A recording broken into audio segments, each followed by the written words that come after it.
Así que Alex, te quiero dar la bienvenida y te quiero agradecer mucho, mucho. Yo creo que tengo mucha suerte de tenerte acá. Ahora me vas a explicar si yo creé esta suerte o fue realmente suerte. Siempre tuve discusiones con algunos amigos donde yo les decía que la suerte no existe y ellos me decían que sí, que existe, que yo creo que se construye y bueno, y tuvimos varias discusiones, pero bueno, sin más, te voy a dejar que nos cuentes un poquito sobre qué es esto de ser creador de buena suerte. Y lo que vamos a hacer hoy con Alex es una conversación espontánea, improvisada, auténtica y reflexiva. Y los que quieran mandarme preguntas para que yo le haga a Alex a medida que van escuchando y se prenden inquietudes en ustedes, me las escriben en el chat y yo voy a estar prestándole atención al chat y voy a tratar de que las preguntas puedan ser parte de la conversación. Entonces va a ser una conversación grande porque somos muchas personas acá y la vamos a tratar de llevar de esta manera. Así que nada más, muchísimas gracias Alex por estar acá. Un placer enorme y gracias a ti, Alan, y a todas las amigas y amigos que nos encontramos ahora para generar un espacio de encuentro y de conversación. Y en relación a tu cuestión, yo ya de muy pequeño, a mí cuando se hablaba de la suerte siempre era un tema que me había despertado mucho interés y mucha curiosidad. Y ya de muy jovencito comencé a investigar vocacionalmente en qué medida el ser humano está condicionado por el azar o en qué medida, a otro nivel, nosotros podemos ser la causa de un proceso de transformación, no solo individual, sino sobre todo colectiva, muy en la línea de tu propósito existencial y profesional, para crear esa buena suerte. Schopenhauer escribió que el azar reparte las cartas, pero que nosotros las jugamos. Es decir, en la vida hay una dialéctica entre aquello que no podemos controlar o que se podrían llamar variables endógenas y aquello que podemos controlar, lo que se viene a llamar variables exógenas, las que no podemos controlar, exógenas, las de fuera, y variables que podemos controlar, es decir, variables endógenas. Hubo una frase, tú has citado la novela sobre Albert Einstein, hubo una frase de Einstein que me inspiró mucho, que Einstein en una conferencia dijo: la suerte es una función, los parámetros de la cual desconocemos. Es decir, la suerte es una función parametrizable. También decía Einstein que Dios no juega dados con el universo.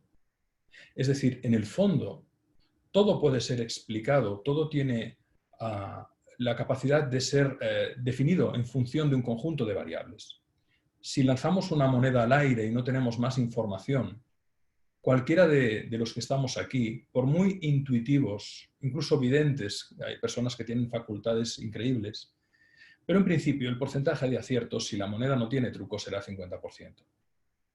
Pero si yo sé respecto a la moneda su peso, diámetro y grosor, respecto al ambiente, la presión, la humedad, la temperatura y la velocidad del viento, y respecto al lanzador, si yo sé el ángulo de salida, el impulso de salida o fuerza de salida, y sobre todo si la cara o la cruz toca su moneda, incluso ha habido universidades, facultades de física, que han creado algoritmos para poder predecir a partir de que una cámara capta al momento del lanzamiento si caerá cara o cruz.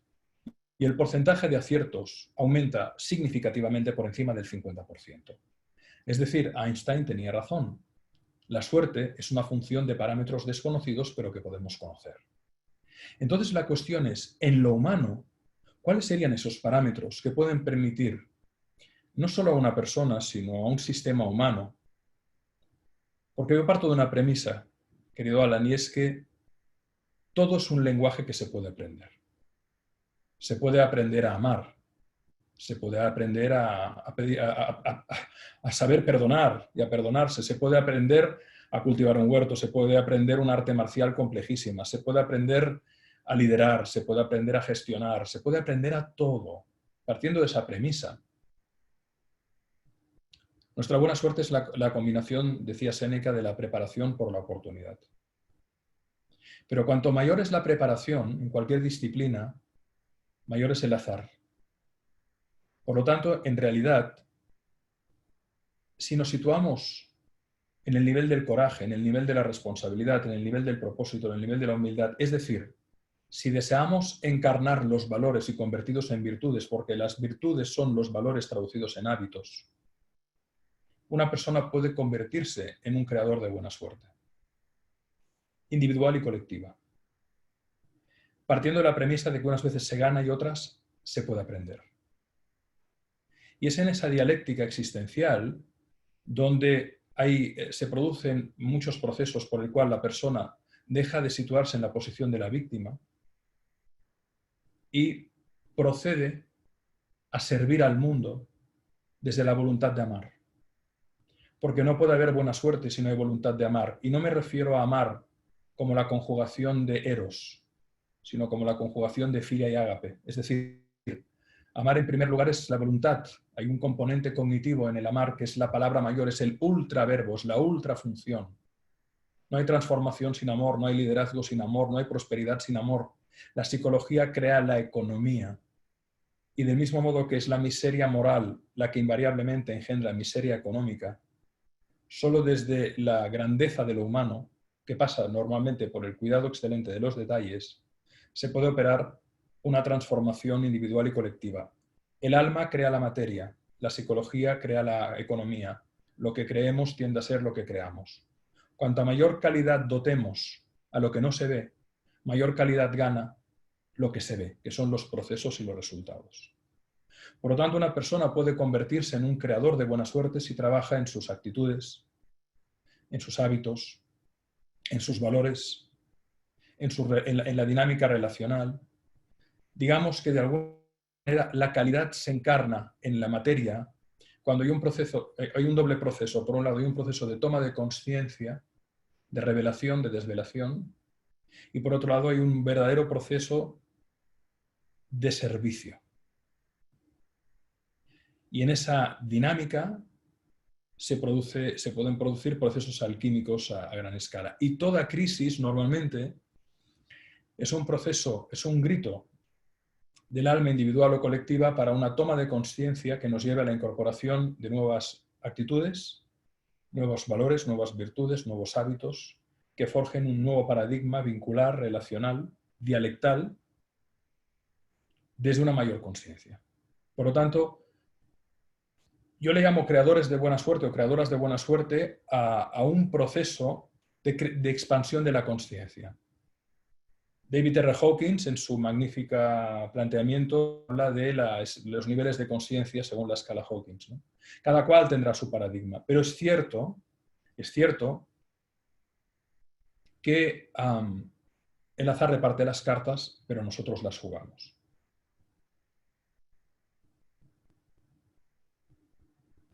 Ahí me desmutié. Qué interesante, cuántos conceptos que anoté y me gustó esto, me pareció genial esto de o gano o aprendo. Sí, algunas O veces se gana y sea, otras se aprende. pero el gano o aprendo es siempre gano. Ese es el chiste. Porque al final depende del nivel de conciencia del jugador que establece la lectura del juego. Es Mm. decir, incluso lo importante es la mirada a los procesos.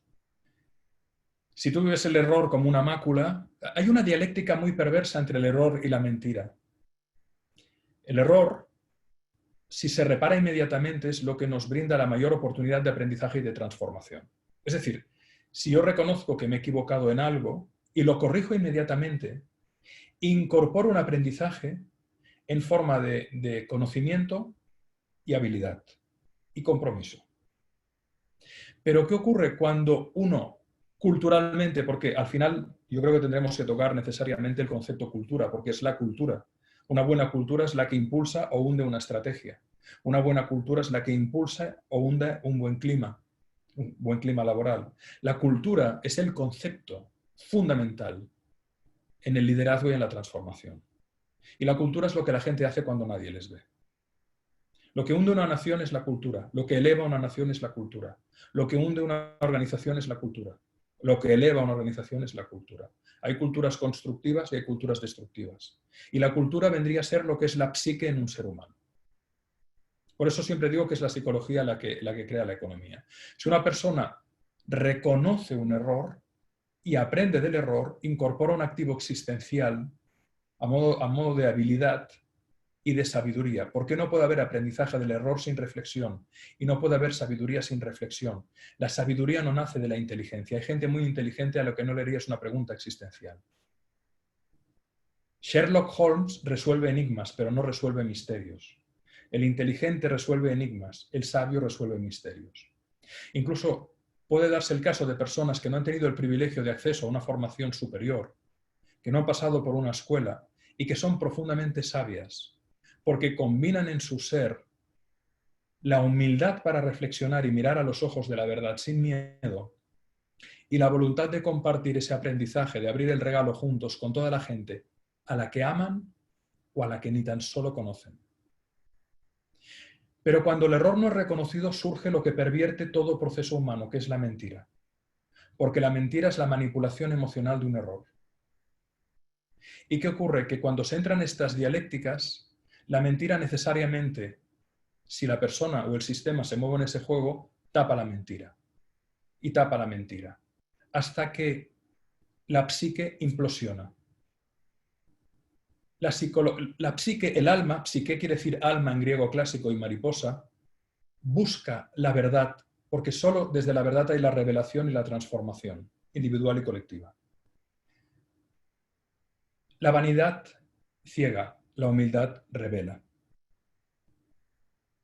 Por lo tanto, si hay algo que podemos hacer para transformar el mundo que nos ha sido dado desde nuestro rol de humanos, es la voluntad de verdad y transparencia. Sin esa voluntad de verdad y de transparencia es imposible la buena suerte colectiva. Será la buena suerte para unos, pero la gran mala suerte para otros. Por eso la miseria moral engendra invariablemente miseria económica. Y esta variable, psicología crea economía, ha sido obviada. Es decir, las implicaciones de lo que supone ser un ser humano y ser tratados como tal no han sido todavía incorporados al cálculo económico de las sociedades occidentales. Y tampoco, quizás en algunos casos en las orientales, pero bueno, en el pasado, ahora ya no, porque hemos visto los resultados que han dado según qué planteamientos políticos. Pero lo que queremos significar es que al final la transformación de cualquier sistema pasa por la cultura, que es el resultado de trenzar dos variables, educación y formación. Porque puede haber una persona bien educada pero mal formada. Y puede haber una persona bien formada pero mal educada. En el hogar se debe educar y en la escuela se debe formar. Y en el hogar se debe complementar la formación que se da en la escuela y en la escuela se debe complementar la educación que se da en el hogar. Porque nacemos mujeres y hombres, pero devenimos humanos en un trabajo en la consciencia. Y solo si se produce ese trabajo, se produce una expansión de la consciencia que a medida que se va produciendo va generando una transformación evolutiva o involutiva en los sistemas. Somos el resultado de la emanación de nuestra calidad conciencial, que se manifiesta a dos niveles. En el nivel del rigor de la verdad de la ciencia, desde un nivel cognitivo, en el nivel de la compasión, de la benignidad, de la clemencia, de la generosidad, de la resiliencia, de la longanimidad, en el nivel emocional. Por lo tanto, podemos educar a nuestros hijos, a nuestras organizaciones, a nuestros equipos, para que sean creadores de buena suerte y crear una pandemia que incluso haga de las situaciones críticas como esta momentos de revelación. Crisis, crisálida, crisol. Prefijo sánscrito kri, del cual viene la voz Krishna, Dios. Acción positiva y transformadora desde la voluntad de amar.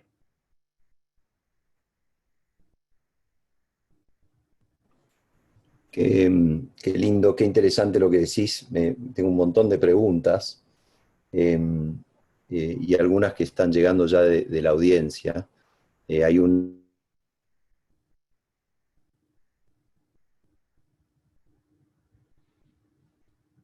que dice si podés profundizar un poco sobre el proceso de ir del valor a la virtud o de la virtud al valor.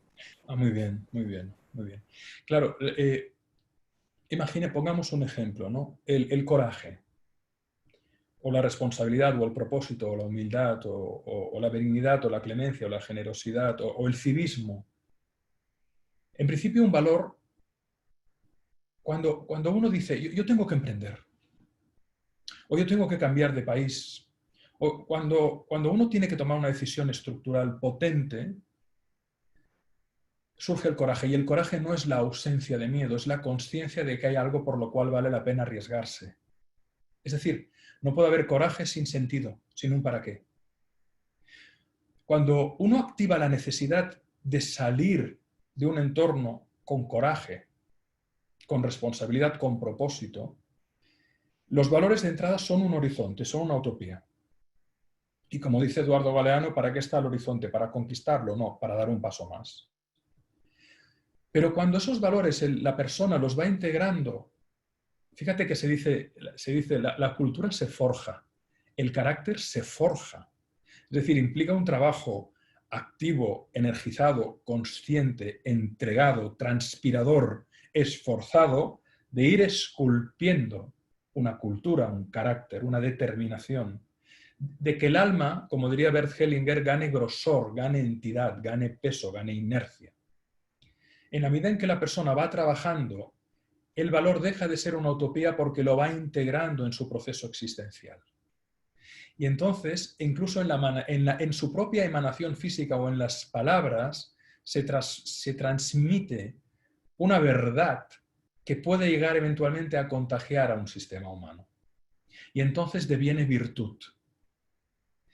¿Y qué es el talento, querido Alan y queridas y queridos amigos que están aquí invirtiendo su tiempo y conciencia, ¿no? Y presencia? ¿Qué es el talento? El talento son las virtudes en acción. Por eso, una organización, y tú y yo, Alan, trabajamos con todo tipo de organizaciones, desde políticas, cooperativas, deportivas. Por eso, cuando una persona entra a dirigir un sistema y es una buena persona, aparte de tener todas las competencias operativas, mentales, cognitivas, en la NASA tú no te subes a un cohete si no tienes carácter optimista. Y hablo muy en serio. Tú puedes ser el mejor piloto de aeronave, la mejor física del momento, el mejor médico. ¿Tú te imaginas a un astronauta a tu lado diciendo, pues yo creo que esto va a reventar? Es inconcebible. Dices, bájate en el primer satélite, por el amor de Dios. ¿Por qué?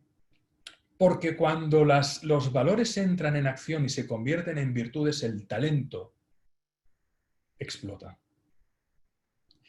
Por lo tanto, el paso de la utopía a la realidad se llama virtud y el concentrado de virtudes es lo que llamamos talento y talante, aptitud con P y actitud con C. Y la combinación de todo ello es lo que crea una cultura. Y cuando una cultura es potente, se realizan y satisfacen las aspiraciones de nuestro ADN, A, emocional y B, espiritual, cuya frontera es muy tenue. Es decir, cuando una cultura es potente, la vida tiene sentido, vivimos momentos de arrobo, momentos de felicidad, la alegría se instala. ¿Por qué? Porque se produce progresivamente el fenecimiento del pequeño yo. Porque el sujeto se da cuenta de que es una marioneta divina que está puramente para servir. Y porque deja de olvidarse de las pequeñas vanidades y arrogancias, deja de tomarse las cosas personalmente. Y como lo da todo al presente, pierde el miedo a morir. Y ahí está el camino del guerrero. Pacífico. Qué bueno esto de esta relación de la virtud, el valor, cómo integrarlo, cómo juega el sentido, cómo juega el coraje, cómo se contagia y cuánto de esto nos tenemos que empoderar de esto, ¿no? Porque una de las cosas que yo veo que a veces pasa es que esperamos que las cosas cambien. Claro. Lo que hablábamos antes de entrar en la reunión, ¿no? Que lo resumíamos diciendo que el cambio es o por convicción o por compulsión. Y ahí viene Pareto, y en la observación de lo que he vivido, el 80% de la humanidad cambia por compulsión, es decir, tiene que ser empujada, y el 20% cambia por convicción, es decir, decide transformarse.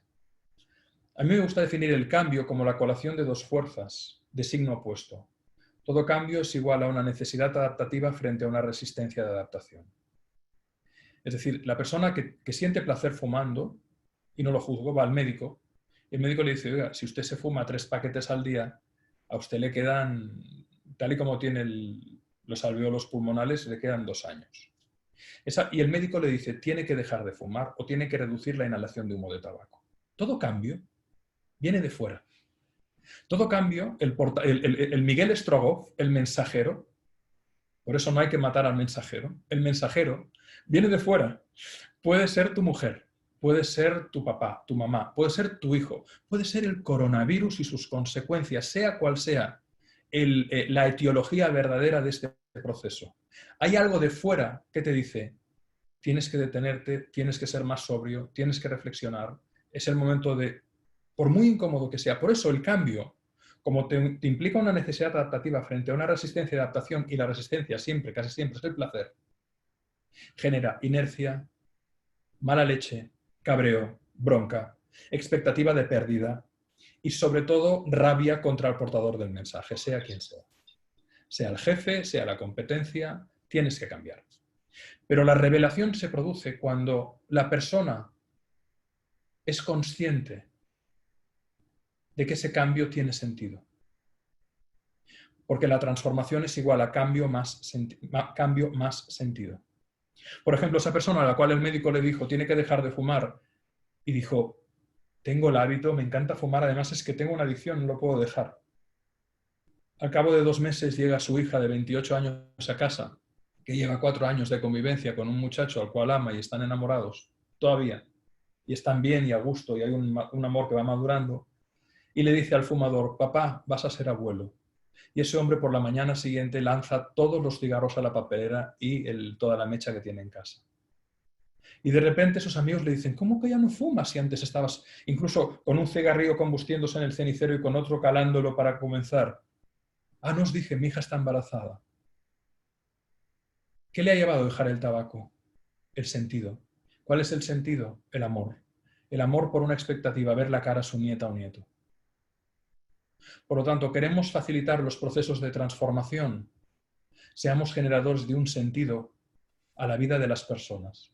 Y el sentido a la vida de las personas pivota siempre en el amor, a alguien o a algo. Vivimos para amar. Podemos amar, por supuesto, a nuestros amigos, a nuestra familia, pero Viktor Frankl, después de sobrevivir a Auschwitz, relata en su obra, no solo en El hombre en busca de sentido, sino en toda su obra, que el sentido lo podemos encontrar en un cachorro que encontramos por la calle y que si ese cachorro no le damos de comer, morirá. Y eso da sentido a nuestra vida, incluso en situaciones límite. El sentido puede ser aprender a leer o escribir. El sentido puede ser reconstruir nuestro país después de una crisis severa. Y también es lícito que haya momentos en la vida en los que no encontremos un sentido al cual agarrarnos. Y entonces viene la mayor de las revelaciones, que es convivir con el vacío. Y encontrar la plenitud en ese vacío. Y bueno, justo te iba a mencionar a Viktor Frankl, y yo decía, qué importante para todo esto es pasar del tension a la attention. Qué bueno. ¿No? Qué bueno. Porque eso que viene de afuera y que conecta con nosotros requiere de ese attention, de verlo. Y desde nosotros, después desde nuestros deseos de trascender, de servir, de tener una vida con sentido, me parece súper revelador y súper importante el concepto de pausa. Y cuando hablamos de pausa, y vos hablabas de reflexión, la reflexión, que está definida como el well of knowledge, la fuente del conocimiento, requiere repetir, revisar y referir. Y para reflexionar hay que parar. Entonces, tal vez es importante para todos nosotros ver cómo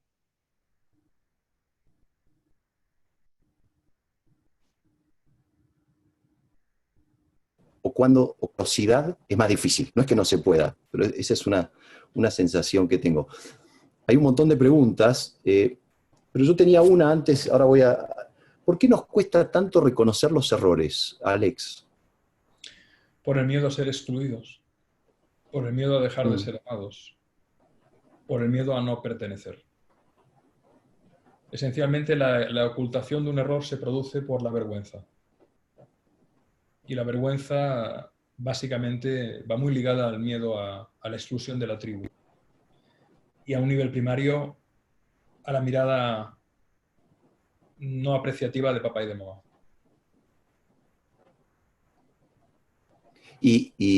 Digamos, ¿cómo fortalezco cómo genero la contraposición cómo me fortalezco a no tener miedo a ser excluido y a aceptar mi vulnerabilidad, mi humanidad y a presentarla y transformarla en aprendizaje? ¿Cómo gano? Una vez escuché que decía, el coraje es cuando el dolor supera el miedo que emerge, y mucha gente me dice que es así, yo no estaba tan La convencido. posibilidad del dolor supera al miedo. Sí. Y después encontré otra definición de coraje que decía que el coraje emerge cuando hay redes o cuando hay sostén.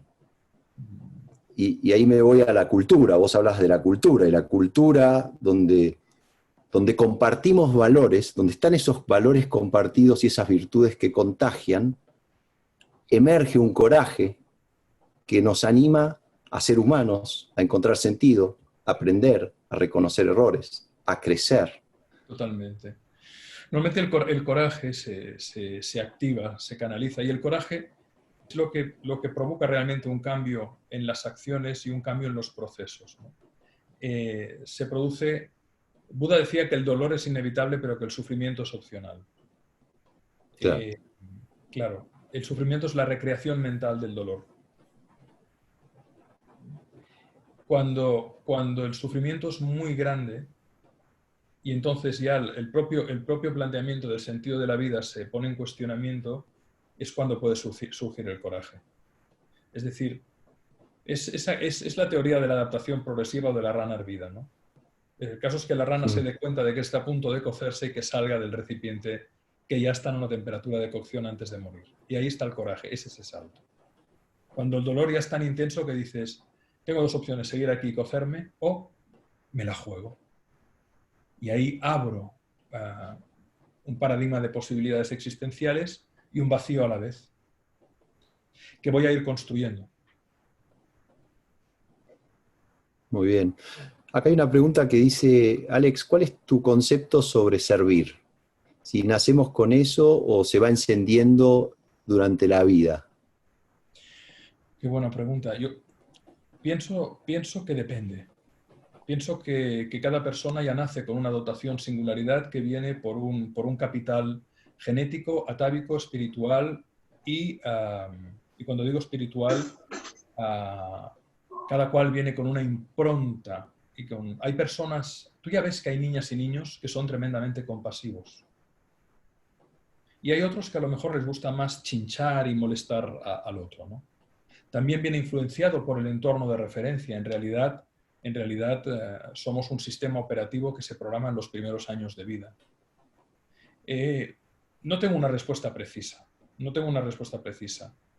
Yo creo que la voluntad de servicio se ancla fundamentalmente en la compasión y en la empatía profunda. Es decir, la persona que quiere servir, la persona que tiene la voluntad de hacer algo para transformar. Y eso se puede canalizar en un emprendimiento o en una ONG, es decir, dependerá. Pero la persona que quiere brindar posibilidades al otro para que tenga una vida más realizada, más plena, menos dolorosa, con más sentido, es una persona que resuena profundamente con el sufrimiento ajeno. Y eso, pues depende. Aquí la génesis puede ser, muchas veces, en mi observación, las personas altamente compasivas son personas que han sufrido mucho en su infancia y que han alquimizado ese sufrimiento en voluntad de servicio a los demás. Martin Luther King decía, pronto me di cuenta que tenía dos opciones, reaccionar con amargura o alquimizar ese sufrimiento en una fuerza creativa, y decidí esto último. Y a mi modo de ver, la construcción del sentido de la vida muchas veces pasa por esa decisión de alquimia interior.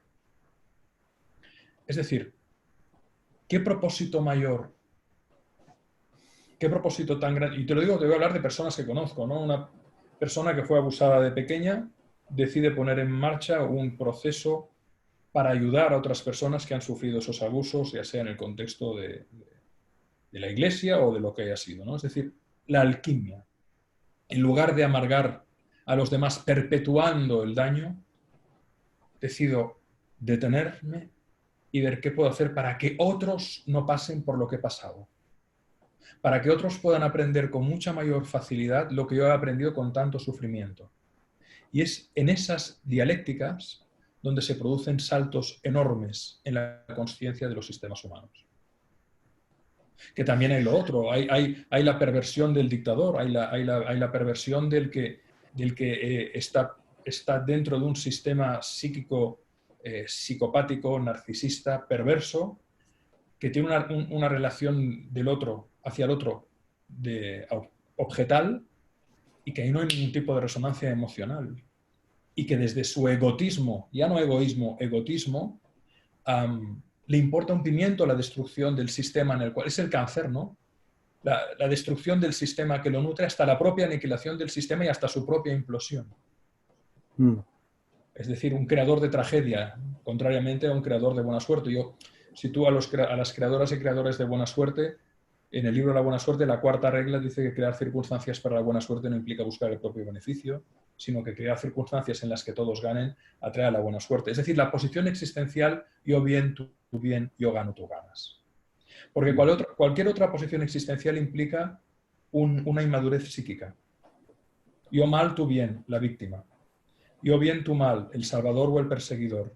Yo mal, tú mal, el marasmo definitivo. Pero esa posición también es una conquista.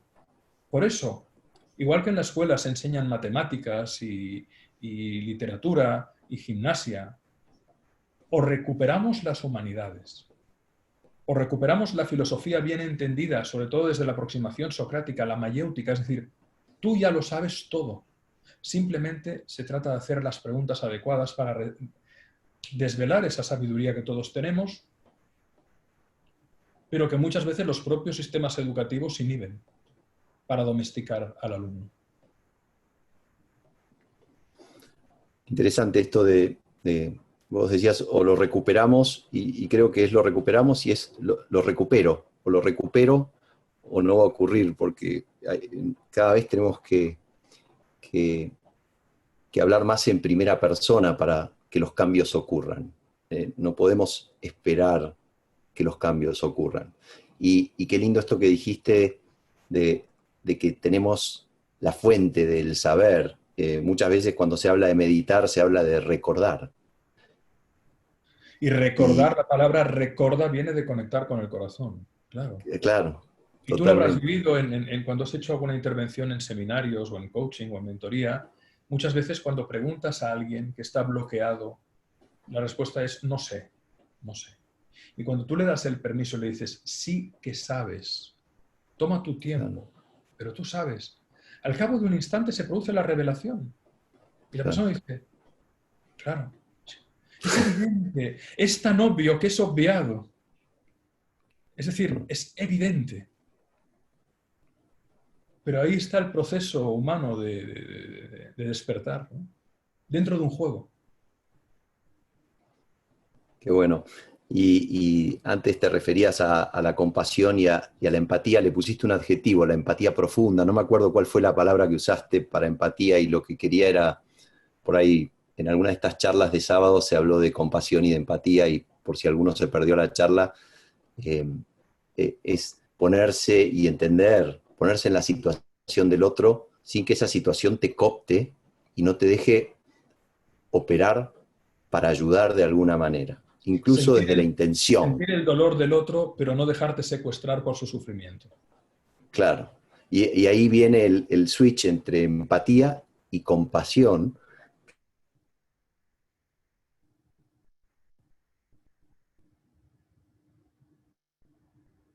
Es algo que, por suerte, de todo tipo de ámbitos, incluso en escuelas, no sé en Europa, pero se está empezando a dar espacio Sí, a estas experiencias y a aprender y a mostrar estas cosas, ¿no? Que son reveladoras y que ya las tenemos adentro.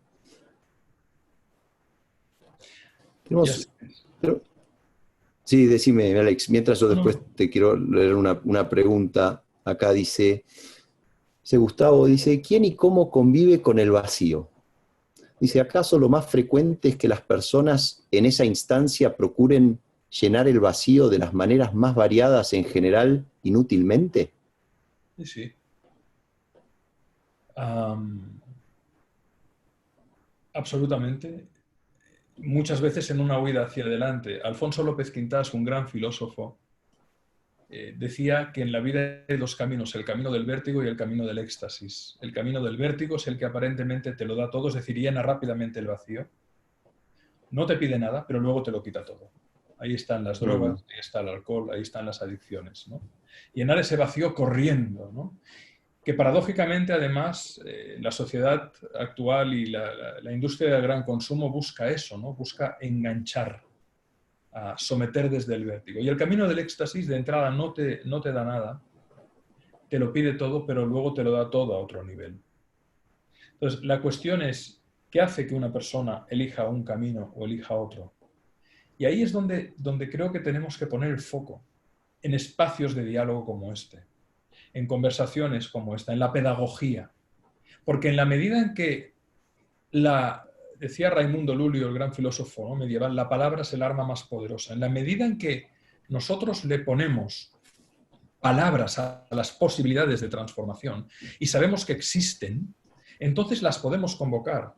Si decimos que existe una virtud que es la longanimidad, que nadie la conoce, pero que está claramente definida, longanimidad, gran alma, que quiere decir resiliencia sostenida en el tiempo, capacidad de reiterar en situaciones de adversidad, y que además quiere decir benignidad, clemencia y generosidad, tú le puedes decir a tus hijos o a ti mismo, sería bueno que tuviera más longanimidad.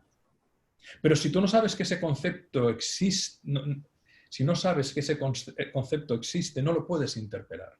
Por eso es tan importante el diálogo, la palabra, la reflexión, el análisis, la verbalización, porque al final, en nuestra construcción genética, lo que nos ayuda muchísimo a lidiar con los desafíos que impone la realidad es la palabra. La capacidad de nombrar, de conceptualizar, de definir, escribir. Cuando una persona tiene un problema, el hecho de escribirlo, de narrarlo, de expresar lo que siente, ya le permite tomar distancia de ese problema y a lo mejor se le abre una puerta que dentro de su letanía mental no expresada era inconcebible. Por eso es tan importante la pedagogía. Por eso es tan importante la lectura, el diálogo, el debate, la conversación. Porque abre a la mente caminos y posibilidades que ignora que existen. está buenísimo. Leí el año pasado un libro de Ray Dalio que se llama Principles for Life and Work y, y hablaba justamente de la importancia del diálogo, de las conversaciones, de las reflexiones, y le ponía dos condimentos que me parece que son, o en los cuales yo creo mucho y cada vez quiero llevarlos más puestos. Uno es conversar con curiosidad y el otro es no perder la cualidad del asombro. Absolutamente. Absolutamente. Porque sin asombro no puede haber mirada apreciativa. Y Mm, sin mirada apreciativa es muy difícil que se produzca la revelación. Por eso probablemente Jesús decía que solo los niños entran en el reino de los cielos. Porque claro. claro, los milagros son como piedras, están en todo, están constantemente. La cuestión es que cuando asumimos dentro de la normalidad lo que es extraordinario, Mm. salimos del paraíso. Hay algo que repito bastante que es, tenemos que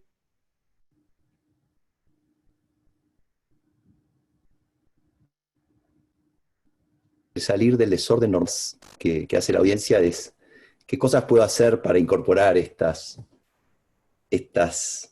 herramientas, cualidades, virtudes, Esto es un y metalenguaje. seguramente, Perdón, no, dime, Alan, dime. Es que se había cortado la voz. Dime, dime.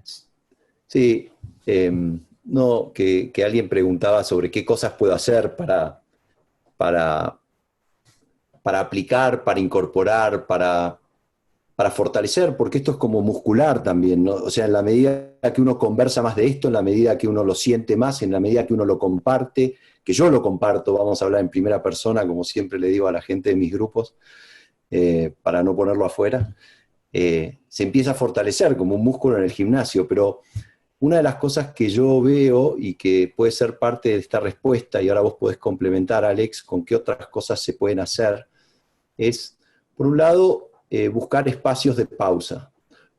Por otro lado, crear conversaciones valiosas. Y hay que saber elegir a la gente con quien quiero tener una conversación valiosa. Porque o me agregó valor o perdí tiempo y energía. Y creo que cuando vamos creciendo, vamos discerniendo, no sé cómo se dice, Discerniendo. Lo decías bien. discerniendo, Discerniendo, sí. y ese discernimiento Exacto. nos da la posibilidad de elegir. Claro. Entonces, somos poderosos porque podemos elegir. Decía que la diferencia entre reaccionar y responder es el espacio que está en el medio. Sí, En la absolutamente. reacción no hay espacio en el medio.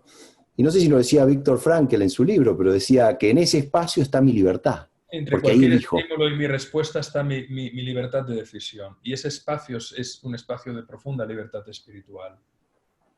Y ese espacio consiste en elegir la mejor actitud disponible que tengo en cualquier circunstancia. Esa es mi última libertad, decía Viktor Frankl. Y estoy totalmente de acuerdo. Esto es un gimnasio, Alan, y tú lo sabes. Claro. Yo, de hecho, con el programa Creadores de Buena Suerte, lo que pretendió ha sido hacer una formación donde hay un bloque que son actitudes, cómo se trabajan, valores y virtudes, cómo se trabajan, relaciones, cómo se trabajan, sentido, cómo se trabaja. Porque son temáticas, al final son temáticas que tú puedes trabajar, igual que si uno entrena en un deporte, trabaja la masa muscular pectoral, los brazos, Claro. las piernas, y hay bloques musculares. Bueno, pues ese conocimiento o viene por revelación, que puede venir a partir de una epifanía, de un vacío del yo que no es volitivo. Eso, la iluminación paradójicamente es inconquistable, porque si la quieres conquistar es imposible que llegue. La iluminación o la revelación se produce milagrosamente por el motivo que sea, ¿no? O la otra manera es en un trabajo consciente, progresivo, por áreas temáticas, donde del mismo modo que uno aprende... Mira, en relación a la palabra hay cuatro grandes fuerzas. Leer, escribir, escuchar y hablar. En la escuela que nos enseñan a leer y a escribir, pero no nos enseñan a escuchar y hablar. E igual que escribir bien es un arte, escuchar bien es un arte. Hablar bien es un arte, que se puede trabajar. Lo mismo con todo. La dinámica de la elección actitudinal desde la consciencia, en la narrativa que tú estabas expresando ahora, desde ante cualquier estímulo en mi respuesta yo puedo elegir. Bueno, ¿y eso cómo se hace? Haciéndolo, entrenándolo. ¿Qué ocurre? Que hay veces que las personas que llegan a eso han llegado porque han tenido que salvar enormes esfinges en su vida. Han tenido que salvar enormes obstáculos que han sido los grandes maestros. Ya vinieran en forma de personas, de relaciones o de desafíos existenciales en forma de situaciones. Hay maestros que nos hacen crecer desde el amor, la ternura y el abrazo, y hay maestros que nos hacen crecer desde la adversidad, la dificultad, el saturnazo o el plutonazo que hablábamos antes Hay amores venusinos y solares, y hay amores desde tendrás que superar esto, tendrás que forjarte, pero todo se puede trabajar. Eso sí, cobardes y holgazanes abstenerse. Por eso hay una enorme correlación entre el pesimismo y la holgazanería. Lo siento, pero no lo digo yo, lo dice la psicología social. Hace mucho más el que quiere que el que puede. Y en realidad, y esto que te voy a decir, para mí es nuclear, no vivimos a la altura de nuestras capacidades, vivimos a la altura de nuestras creencias. Hay personas altamente capacitadas que como creen que no pueden, no hacen. Y hay personas, entre comillas, discapacitadas que logran realizaciones extraordinarias. Por lo tanto, no estamos condicionados por nuestras capacidades. Primero, cuestiona tus creencias. Lo que crees, tu posición existencial, es decir, lo que tú crees sobre ti, sobre los demás y sobre la vida. Y una vez liberes los candados de esas falsas creencias, te darás cuenta, como decía Marcel Proust, que aunque nada cambie, si tú cambias, todo cambia. Qué bueno. Respecto de esa pregunta, para que estas cosas ocurran hay que agendarlas, hay Claro, que a las metas hay que ponerle priorizarlas. plazos y checklist y periodos de ejecución. Claro. Porque, claro, no se realiza, es decir, no se encarna, no se hace real nada, sino agendas. Nos guste o no, vivimos en una dimensión temporal. Y todo anhelo, si no se traduce en unas cotas concretas a realizar, se queda en un ideal. Sí, vos sabés que en una charla que tenía con una persona que hablábamos sobre el manejo del tiempo, y me dijo una frase que me llamó mucho la atención, me pareció fuerte, no me gustó al principio, me dijo, Alan, tiempo es igual a interés. Sí, ¿No claro. tenés tiempo para esto? ¿No tenés tiempo? No tenés interés. Igual que No, la memoria es igual al interés. A mí me dicen, Alex, ¿qué memoria tienes? Digo, déjame $10.000 y no te olvidas de mí en tu vida. Ni de este momento, ni de lo que te estoy diciendo, ni tan solo de cómo estoy vestido. Es esa curiosidad. Interés es curiosidad. Es la sí, voluntad. y, Sí, di, Alan, no, di. y decía, ¿y interés qué es? Le pregunté, y me dice, interés está relacionado con la prioridad. Claro, ¿Y absolutamente. prioridad con qué? Porque yo pregunto bastante y me dijo, prioridad tiene que ver con foco. ¿Y foco con qué tiene que ver? Y foco tiene que ver con energía. ¿Y energía con qué tiene que ver? Energía tiene que ver con crecimiento. O sea que si alguien quiere crecer, si yo quiero crecer en, en elevar esta conciencia, tengo que ponerle mi energía, mi foco, mi prioridad, para que tenga mi interés y para que tenga mi tiempo. Si no, no va a ocurrir. Sí, sí, absolutamente. Eso que decías antes de la tensión frente a la atención. Es así, es así. Qué bueno. Qué linda charla, eh, qué linda conversación, qué lindo intercambio, qué linda Sí, reflexión, muy agradable, muy agradable, muy agradable. qué linda, qué linda pausa. Eh, Hay una pregunta más, te voy a hacer y después ya estamos casi cerrando. Lo No que, sé si está yo me María. adapto, si queréis alargar, yo me adapto a lo que necesitéis. Bueno, podemos ser infinito podemos abusarnos de vos, pero no lo vamos a hacer. Acá hay una pregunta que me pareció interesante, que es ¿cuál es la relación del dinero y el sentido en la vida? ¿No? ¿Cómo ves Depende, vos el tema de... depende del nivel de conciencia de la persona. Ok, El dinero puede ser la fuente de la seguridad para el inseguro, puede ser la fuente de reconocimiento para el que se siente no apreciado, pero puede ser la energía de transformación social para el compasivo, puede ser el recurso que permite transformar la vida de los seres sufrientes para el que tiene para Pedro Peca, por ejemplo, por citar a vuestro misionero, ¿no? Podríamos citar a tantos otros, ¿no? Es decir, el dinero se manifiesta como todo, igual que el amor. El amor inmaduro y egoísta es el amor ciego, es el amor que convierte al otro en un objeto de puro placer. El amor maduro es el amor entregado, el amor tierno. Por lo tanto, no es la cosa en sí, es el nivel de conciencia del sujeto que lo vive lo que transforma ese dinero en soluciones o en miseria y endeudamiento y hundimiento de una nación mm, por saqueo y corrupción. Depende del nivel de conciencia. claro, y acá alguna pregunta decía por qué tenemos a veces líderes o dirigentes em, que operan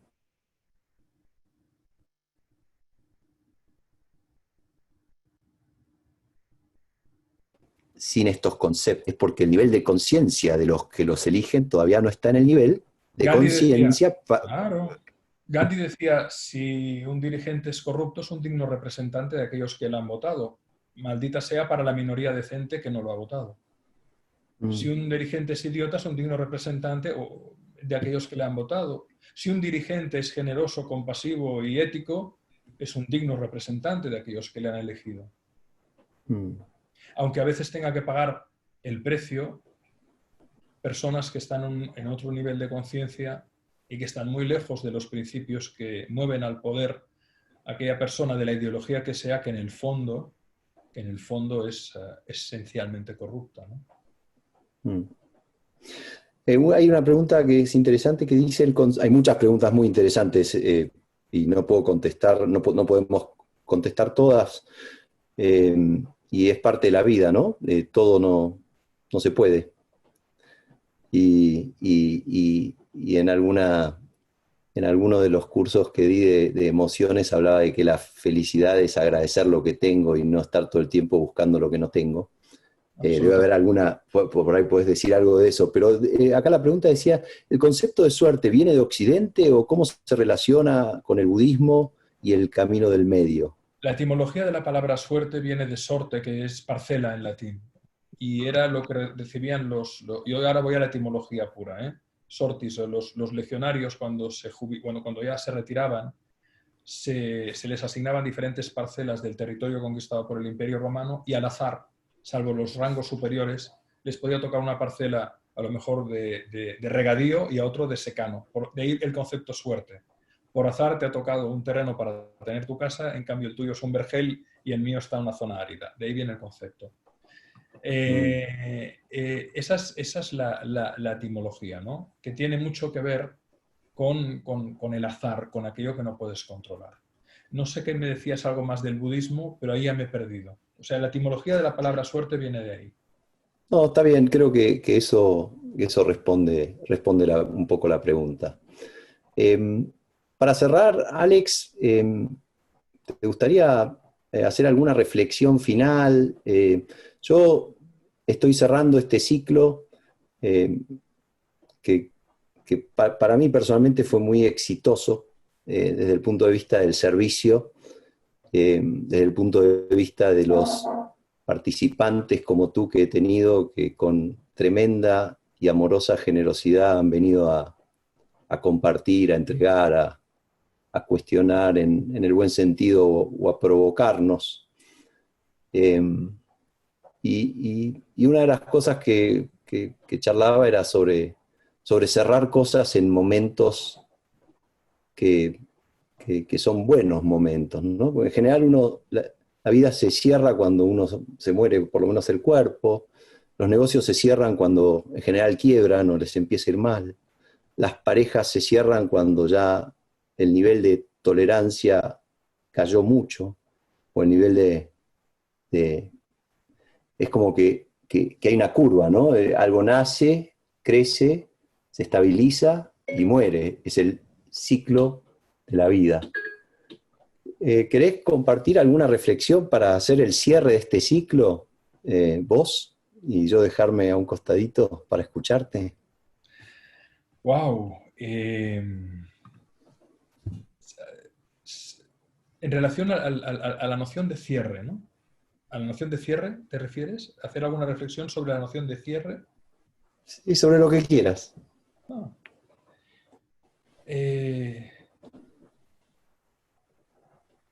Yo creo que la transformación ante cualquier circunstancia, especialmente una circunstancia desafiante como la que vivimos, pasa por la aceptación.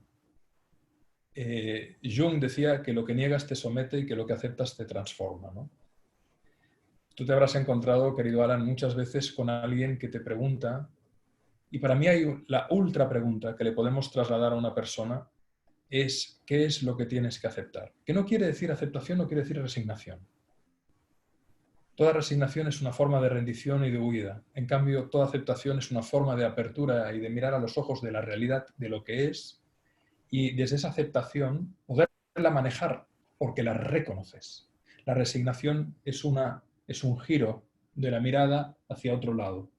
La aceptación es, miro al toro que me va a embestir a la cara y en consecuencia, como le veo venir, a lo mejor tengo alguna chanza de no salir corneado.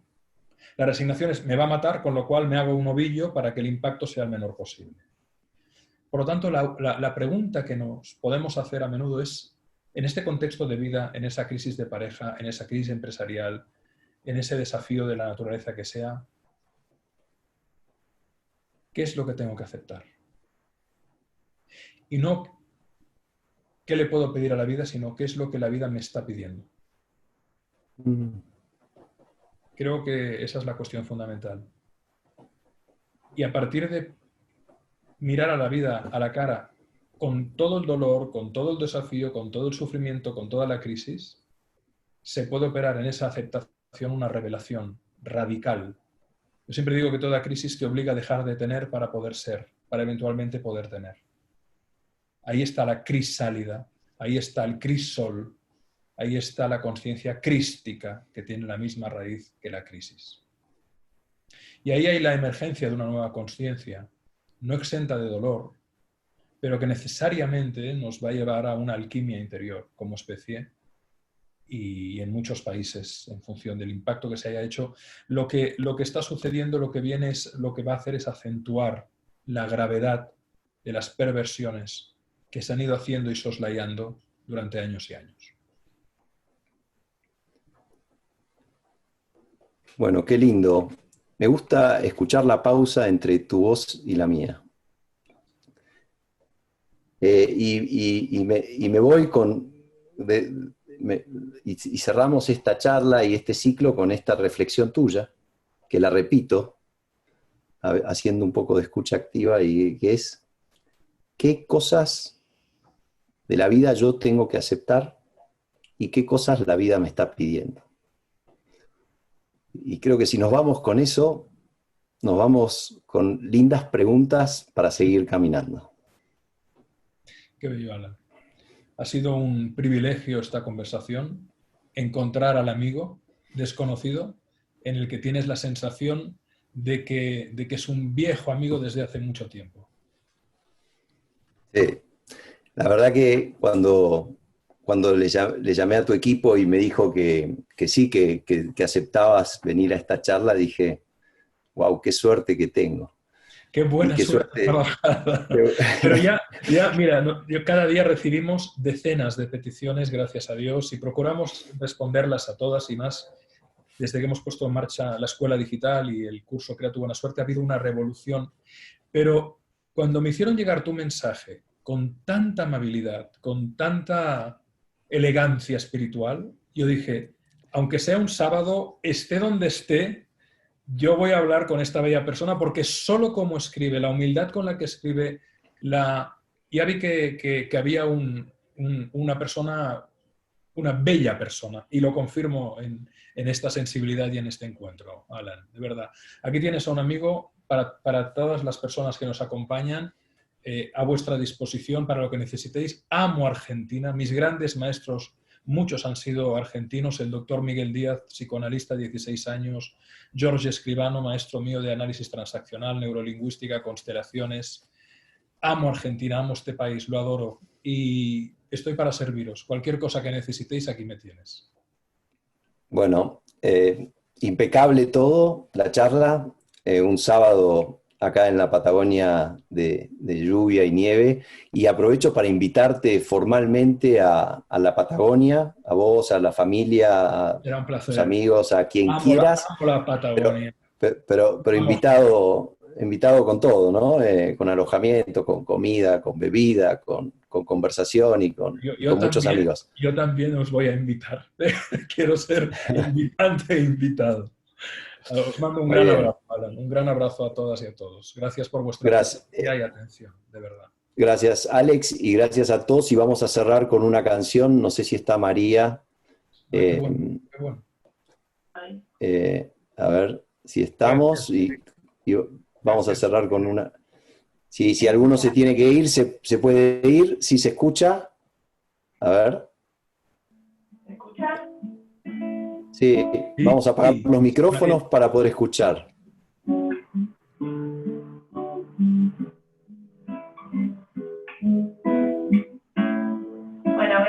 voy a compartir una canción de un músico uruguayo que se llama Fernando Cabrera, que se llama El tiempo está después. Espero que la disfruten.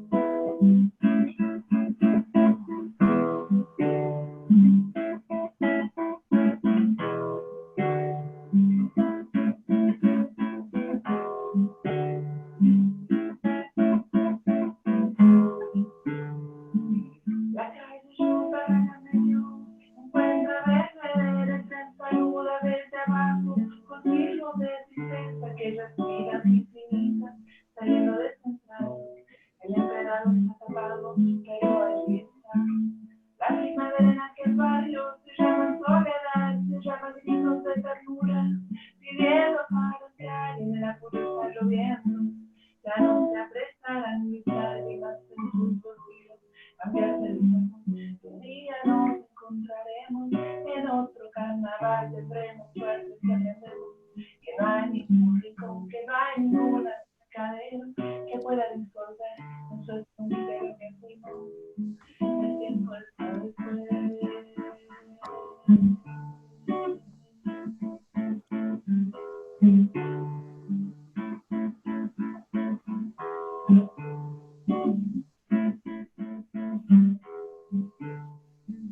La calle supera el medio, encuentra verde entre saluda desde abajo, consigo de tristeza aquellos filas infinitas saliendo de central. El emperador está tapado, pero allí está. La primavera en aquel barrio se llama soledad, gritos de ternura, pidiendo para entrar y en el apuro está lloviendo. Ya no se apresarán mis lágrimas en tus bolsillos, cambiarse de saco. Un día nos encontraremos en otro carnaval, tendremos suerte si aprendemos que no hay ningún rincón, que no hay ninguna atracadera que pueda disolver nuestro escondite lo que fuimos. El tiempo está después de un día nos encontraremos en otro carnaval, tendremos suerte si aprendemos que no hay ningún rincón, que no hay ninguna atracadera que pueda disolver nuestro escondite lo que fuimos. El tiempo está después.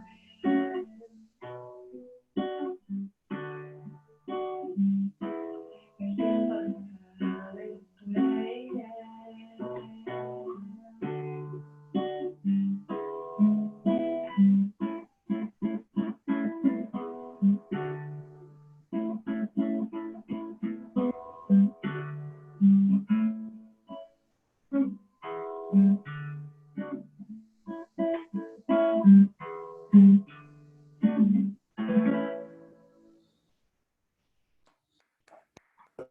Bravo, bravo, bravo, bravo. Gracias María por acompañarnos con tu música en casi todos nuestros sábados para conectar.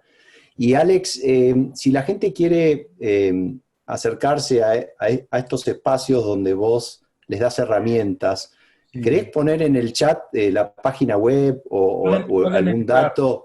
Gracias, Alan. Pueden entrar es muy fácil. En mi página web, Alex, tengo las redes sociales, tengo Instagram, Facebook, LinkedIn, Twitter, pero si entran en alexrovira.com encontrarán más de 400 artículos con estos conceptos. Tengo mi canal de YouTube donde pueden encontrar un montón de vídeos de acceso gratuito. Y luego tengo mi escuela digital, que ahora ha salido el curso Crea tu buena suerte, que ya hay más de 2000 alumnos, muchos de Argentina. He visto algunas y algunos aquí y me ha dado mucha alegría, mucha. Y ahora sacaremos Crea tus buenas relaciones dentro de 2 semanas. Así que yo he creado la escuela con la voluntad de ofrecer cursos a un precio muy, muy competitivo, con enormes facilidades, porque yo antes lo hacía presencial.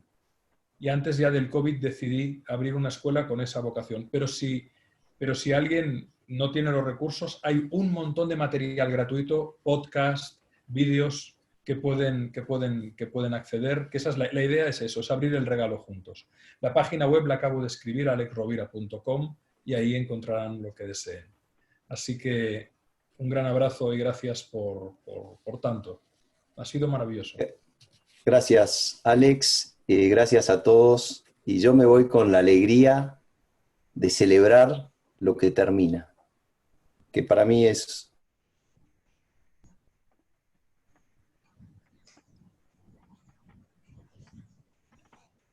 un lindo aprendizaje. Poder celebrar, Alex, infinitas. Gracias, Valeria, que me asistió con todas estas charlas. Gracias, Sí, María, muchas por gracias, tu música. Y gracias a todos los que se sumaron y aprovecharon y se involucraron en esto. Nos vemos pronto, estamos en contacto. Muy buena suerte, buena vida, buen amor y buen trabajo. Chao. Chao. Chao, gracias.